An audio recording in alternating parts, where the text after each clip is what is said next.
एक महत्वपूर्ण बात मैं आप सभी को बताना चाहता हूँ। निश्चित रूप से इतने समय की कक्षा में पहले कहा होगा, फिर भी मुझे लगता है कुछ नए लोग जुड़े हैं, कुछ पुराने लोग भूल गए होंगे।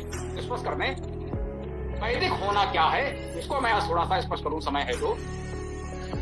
हम लोग वैदिक हैं, अपने आप को कहते हैं कि भाई हम वैदिक। वैदिक होने से हमारा तात्पर्य क्या है? कौन कितना सहमत या असहमत होगा वो अलग विषय है।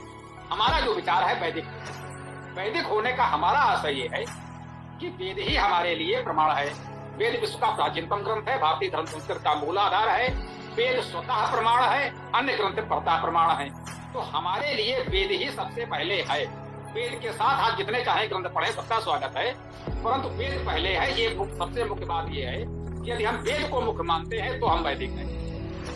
वेद का अर्थ केवल वेद है, न ब्राह्मण आरण्य या उपनिषद जैसे ग्रंथ, न कोई मनुस्मृति जैसा ग्रंथ, न हमारे परम पूज्य प्रातः स्मरण दयानंद जी का सत्यात प्रकाश या कोई ग्रंथ। हम बहुत विनम्रता से ये बात कहना चाहते हैं, हम सबका आधार वेद है। महर्षि ने यही तो कहा है कि वेद सब सत्य विद्याओं का पुस्तक है। वेद का पढ़ना पढ़ाना और सुनना सुनाना हमारा परम धर्म है। एक तो मुख्य बात ये है कि वेद और केवल वेद, अन्य कोई पुस्तक नहीं, वो चाहे जो भी, वो चाहे किसी की भी। एक बात तो मुख्य ये। और दूसरा, जब वेद का अर्थ करेंगे तो सभी विद्वानों ने कहा है, महर्षि दयानंद जी ने उस पर विशेष बल दिया है, जिससे लोगों को भ्रम न हो कि वेद के शब्द यौगिक हैं, धातुज हैं, उनका अर्थ धातु के अनुसार ही होगा, अन्य कोई अर्थ नहीं हो सकता। तो हम इस बात का ध्यान रखें कि वेद हमारे लिए परम प्रमाण है और वेद के शब्दों का हमें धातुज अर्थ करना है। किसने धातुज अर्थ किया है वो सारे भाष्य हमें स्वीकार्य हैं, भले ही वो हमारे भाष्य से अलग हो, हमारे अर्थ के विपरीत क्यों ना हो। व्यक्ति प्रमाण नहीं है, वेद प्रमाण है। और वेद मंत्रों में शब्दों का धातुज अर्थ प्रमाण है। इस बात को हम लोग सदैव ध्यान रखें। ये दो बिंदु हो गए, एक तो वेद ही प्रमाण है, दूसरा वेद के शब्दों का धातुज अर्थ ही प्रमाण है। और इन्हीं दोनों बिंदुओं को मिलाकर एक तीसरी बात मैं और कहना चाहता हूँ। वैसे तो ये इन दोनों बातों में सारी बातें आ जाती हैं, किसी तीसरी बात की आवश्यकता नहीं है।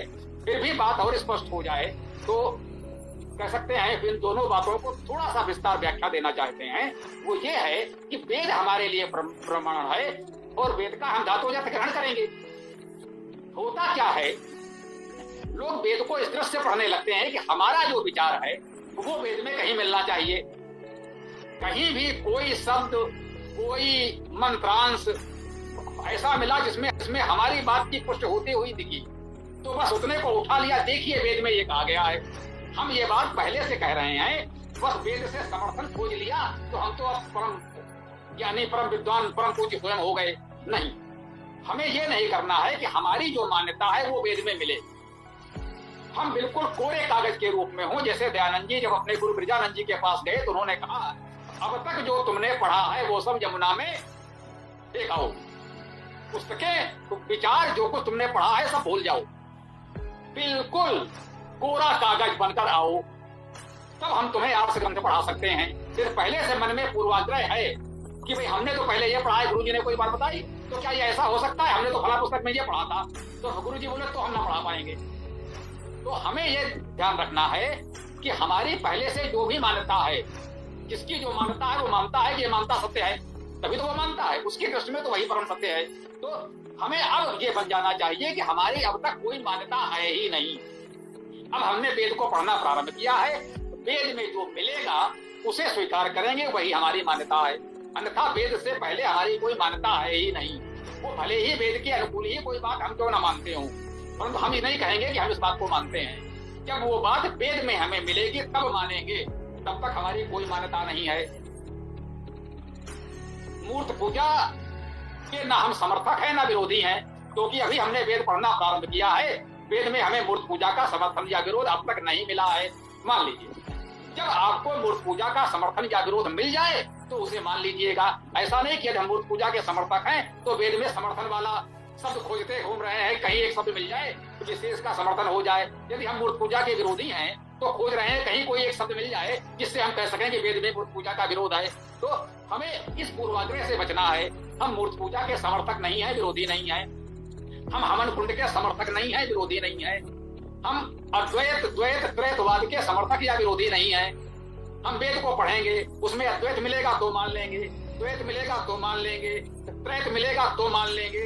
ऐसा नहीं कि हम इस वाद के समर्थक हैं और वेद में खोज रहे हैं कि हमारी मान्यता वाला मिल जाए। हम अद्वैतवादी हैं तो वेद में खोजे कहाँ अद्वैत मिलेगा। हम त्रैत को मानते हैं तो कहीं से कोई संकेत मिल जाए वेद में, लो भाई वेद में तो यहाँ त्रैत मिल गया। नहीं, एक तरफ से वेद को पढ़ें, स्वतः जब आपको मिलेगा तब उसे माने। ये सभी विषयों में, वो चाहे जितना सर्वमान्य सिद्धांत क्यों ना हो, हम बिल्कुल कहना चाहते हैं सर्वमान्य सिद्धांत क्यों ना हो, ईश्वर है या नहीं, जब वेद में मिलेगा तब मानेंगे। ईश्वर एक है या अनेक है, जब वेद में हमको मिलेगा तब मानेंगे। ईश्वर साकार है या निराकार है, जब वेद में मिलेगा तब मानेंगे। हम एक तरफ से वेद को पढ़ रहे हैं। पुनर्जन्म होता है या नहीं होता है, अब तक हमको वेद में मिला नहीं, अब तक नहीं मिला तो हम नहीं मानते। जब वेद में मिल जाएगा तब बिल्कुल मान लेंगे। पुनर्जन्म में पिछले जन्म का क्या क्या आता है, क्या नहीं आता है, कोई अटकल नहीं लगाएंगे। जब वेद में मिलेगा कि ये बातें अगले जन्म में जाएंगी तो हम मान लेंगे। जब तक नहीं मिलेगा तब तक हम कोई अटकल नहीं लगाएंगे कि ये बातें पूर्व जन्म से आई हैं और ये बातें अगले जन्म में जाएंगी।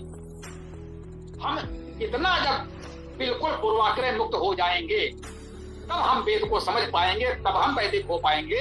अन्यथा हर बात में जो हमारा पूर्वाग्रह है वो एक तरह से बाधक रोड़ा